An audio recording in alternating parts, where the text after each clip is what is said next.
specifically David Pastrnak, signed, sealed, delivered the Game 7 win in overtime, and now has advanced the Bruins into the second round. So we only got a few minutes here. If you want to call in, you certainly can. You can tweet at me as well, at Joey Murr as well. But just a couple of thoughts on Game 7. I thought the Bruins wanted it. I thought they played well, but I did think something was wrong offensively. Something isn't right. Whether it's the pairings, the power play, something isn't right. They had some really good looks. I thought Toronto blocked a ton of shots. They really knew how to get into the lanes. I tip my cap more to Toronto for how they adjusted and what they did down 3-1 and going back to their goaltender. I thought they played really well. And early on in the series, they made a ton of mistakes, and that's why the Bruins were up 3-1 in this series. But in the end, history was on the Bruins side. That's just a fact. They didn't outplay them. The one play was the Lindholm pass up the way to Pastrnak, which was an incredible pass, and two players that have been ridiculed all season long, really, let's call it. Whether it's good or bad, right? Pastrnak can score goals, but people don't like the way he handles things in a shootout, and I've already made an apology as I was on yesterday morning. If you didn't hear it, I have always been critical of David Pastrnak in shootouts, and I will tell you right now, I apologize for that because when it matters, the shootouts don't, and he scored in overtime. So I apologize. I'm not sorry, but I apologize for that one. But you know what? Pastrnak stepped up in the biggest game and had a superstar moment. And now, when I asked, are you riding high? The team certainly should be riding high as they take on Florida, who they have played well against. In 4 regular season games this year versus Florida, the Bruins did well. They won all 4. But they're underdogs in this series. And they should be, for that matter. And it sounds like it's going to be Swayman in Game 1. I can give you the numbers, and we'll do that in just a little bit. But looking into it here, I think the Bees can beat this team. You know the names. Matthew Tkachuk and what he's done. Barkov, Selke Trophy finalist. Right? Reinhart is another guy there. They got Tarasenko on defense around the deadline, and they have a Vezina potential goalie. So I thought maybe the Bees would go at Ullmark, but maybe I'm crazy. And I'm curious how some other people feel about that. But talking about the goaltender for Florida, that's where I kind of want to start. What kind of playoff Bob are you going to get? What type of playoff Bob will they get? He has been inconsistent in the playoffs throughout his career. He was a backup at one point. Again, 2-time Vezina winner. I want to put respect on his name. But he struggled at times, right? Unbeatable years back. And then really was bad in the Stanley Cup final. So I know what this Florida team is. They're tough. We've seen them this year. We've also seen them beat them back in April. And I don't know what the status is of a couple of their good players as well. I think we've already seen now that, Sam Bennett was a guy that we wanted to keep our eye on. He was listed as day-to-day. Looks like he's probably going to miss tonight's game. But Matthew Tkachuk, you stick him in the series, that's just a villain. To me, that's another villain in the Bruins rivalries over the years. And usually it's Hampus Lindholm and Brandon Carlo. They're the go-to pairing to trying to shut him down. Let's see what happens. And I think there's a bullseye on Charlie McAvoy's back. I think the team escaped. Their star player bailed them out. But if you wanted to look at a few things where they could get better or some players that certainly could, there's no doubt about it. It's Charlie McAvoy, and they're going to need it against this Florida team, and we'll certainly break it down for you at 617-779-0985. I already got people asking me about betting the series. I think the Bees got a shot. I really do. I think they absolutely have a shot in this series. Can they steal game one tonight? I also think that Linus Allmark will play in the series and has been very good against Florida. Now, we might have to remind you about last year. Going 7 games, up 3-1. Remember, Bergeron came back and they lost 3 straight. They also made some goaltending adjustments. I think last year, Montgomery listened to his players. If there's one thing I think we found out about Jim Montgomery after one round of this year and actually advancing, I think he's now taken over as leader of the team, coach of the team. Last year, there were a lot of lieutenants on that team, Bergeron in particular. This is now Jim Montgomery's team. He was going down if they lost that, and he was going to bring their best player down with him. Instead, he's elevated them, elevated the Bruins, and here they are now in round 2 on their way to Florida tonight. We'll tell you who could be in, who could be out, and we've already mentioned some of the concerns of this series. We'll look at Florida and what they have coming up, but what are your thoughts at 617-779-0985? And I get some goaltending numbers if you care about those. Oh, and I'm going to give a bet for the series. You know why, Skaz? I'm hot. I'm riding hot. We'll tell you why. On the other side, we'll take a quick break. We'll preview Florida and the Bruins round 2, game 1, coming up next, right here on 98.5 The Sports Hub. You're listening to Joe Murray on 98.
Tkachuk spun around.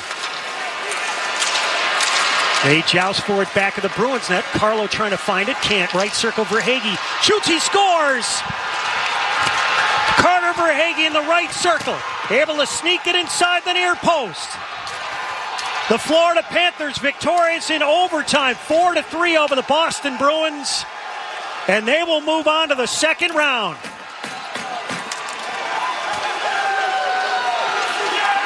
And for the Boston Bruins, after a record-breaking regular season in the National Hockey League, their playoffs come to a close and a crashing halt here in the first round, and 7 weeks short of the only goal that mattered to them. Challenge. I think the Bees can keep the games, or at least keep the scoring low. Like, one of the things that they did against Toronto, who was, I think, 7th on the power play, I mean, they did well, and they were, I think, 21 times. 21 times they went on that penalty kill and were very good. Florida, though, they're the 8th best on the power play, so it doesn't get any easier for their special teams, but they were very good in the series. So the Bees' best chance, keep it like you did against Toronto, 3-2 games, 2-1 games, those type of games. Now, I would like to see more scoring. The way that the goaltending is going right now with Jeremy Swayman and the Bruins, if they just scored more goals, they would have easier wins. And I know that's easy to say, score more goals, win games, but you are going up against a team that has 4 guys with over 70 points who can score. And they have a goaltender that's up for the Vezina this year.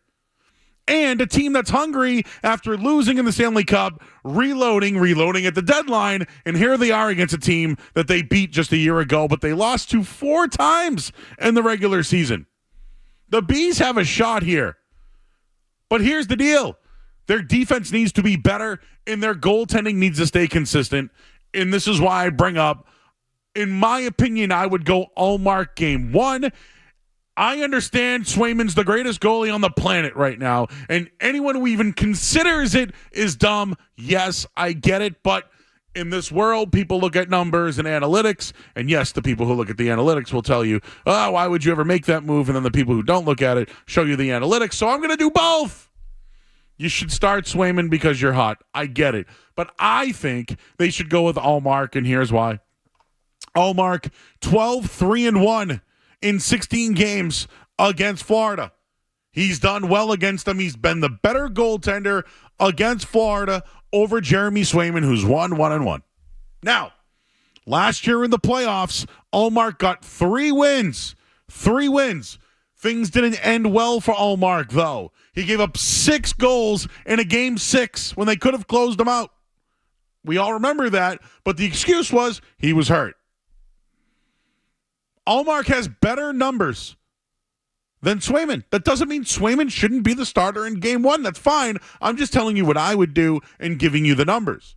Off short rest, riding high, I think you try to steal one tonight with your backup. You can go back to Swayman in game 2, and obviously the series will shift back to Boston, and he's your guy. They wanted to do a platoon all year. They finally went with the hot guy. It worked. They advanced around. I just think Ullmark has done very well against this team that puts up a ton of goals. So, what's going to be better? Do you want to go with the numbers in the history that shows a guy plays well against a high-scoring team? Or do you want to put a team out there with Swayman tonight, who's right now the best in hockey, but in front of him, they don't score goals? So, you got to keep it 2-1, right? 3-2, those type of games. If it's anything more than that, this will be a quick series. And I got some betting numbers for you coming up in just a little bit. But there's a big difference between this series and last year's playoff. There's a big difference. Final game of the regular season, well, Florida got home ice. So I don't think that's necessarily a bad thing, and I've been saying this for years. I do not think home ice means anything in the National Hockey League. It doesn't mean anything. Did it work out for the Bees the other night against Toronto? We're talking about Toronto here. But generally, it doesn't mean anything. How about this? Bruins have actually played well on the road, right? They won 4 of their last 6 road playoff games. And last year, they won in Florida in game 3 and 4 last season. The record at home hasn't been good, 3-5. Not a bad thing being on the road in this series. Not a bad thing whatsoever. But Florida, they're loaded. High-end talent all over the place. And they were a bit of a surprise last year. And they are Stanley Cup driven. They have the pressure on them. The roles are reversed. On paper, I don't think the Bees have enough goal scoring to keep up with them. I think a lot of people would say that, and I'll give you the numbers right now. If you go to your DraftKings Sportsbook, they're underdogs. Plus 160 to win the series. Series winner right now, Bees plus 160. Panthers are almost 200, so minus 190. Odds makers think that the Florida is gonna roll the Bees, and I'll give you some of those series prices. But right now, the favorite to get the exact score of the series. Right now, it's Florida winning the series 4-1, plus 400. So they're underdogs. I hope they play the role of underdogs, but I also hope they continue to ride high here. Obviously, what Pastrnak did, Montgomery finally getting an elimination game as a head coach, Swayman being the best goalie, and Brandon Carlo's in the building. We just saw it. Brandon Carlo in the building after having his baby. I assume if he's there, he's going to play tonight. They're going to have to rely on that defense. And I did want to give a shout out to Mason Lohrei, who I thought has really just risen to the occasion. I want to see how he plays tonight against a team that is really offensive minded. And they are loaded. I think the Bees can win this series. And, guys, I don't know if you want to play this, but we do Joe Me the Money on Friday nights. I'm feeling a little lucky right now. I gave you the Kentucky Derby winner. If you want to play that, Skaz, we can just... I've been on a little heater over the last couple of years, so I'm going to give you 3 horses. Fierceness will win, place, or show. Mystic Dan will win, place, or show. And Just Steel will win, place, or show. My long shot to win the Kentucky Derby is Mystic Dan. I also said the winner will be Mystic Dan. So, bing, bang, boom. My long shot to win the Kentucky Derby is Mystic Dan. Thank you. Thank you. There's also another one in there, Skaz. I said, but what I do like is anytime goal scorer, David Pastrnak, plus 110. Ring, ring, ring, bling, bling, bling. Ring, ring, ring, bling, bling, bling. It was a good day on Saturday. Even Skaz had a great day. He went golfing, watched the Derby, got to watch Game 7. What a day. So I'm feeling lucky. I'm feeling lucky, and I'm going back to the well here. I personally like the Bruins plus 5.5 for the series. The odds aren't great. They're minus 140. It means that if they lost in Game 6 or 7, you win money. I think the Bees are going to upset the Panthers this round. I'm taking the Bruins in 6 plus 600. Ring it! They're riding high. They are riding high. I got the Bees winning the series in 6. Oh, yeah, you got to give it. It's easy to give the Bees in 7. I think they're going to do it in 6 games. They're going to lean on that goaltending defense. And I'm going. We've always had like they had the Matthews game, you had the Swayman game, you had the Marchand game, you had the Pasta game. Pavel Zacha's got to turn it up. So I don't have the numbers in front of me. But if you want an anytime goal scorer tonight, it's Pavel Zacha. It's funny you say that, Joe. I took Pavel Zacha to have a point tonight. Hey. Plus 100. Easy money. Well, not so easy. All right, guys. Here we go. Game 1, round 2. We're all watching you, Pavel Zacha. It's time to get him going a little bit. And it's time for us to get going. Bob Beers with the great eye, with the great call, and Judd Surratt sent everybody home, and they're going to have us now. For game 1 of the series, Panthers Bees coming up next. I'm Joe Murray, 98.5 This Morning. WBC FM 91 bus from the Town Fair Tire Studio, the home of the Bruins.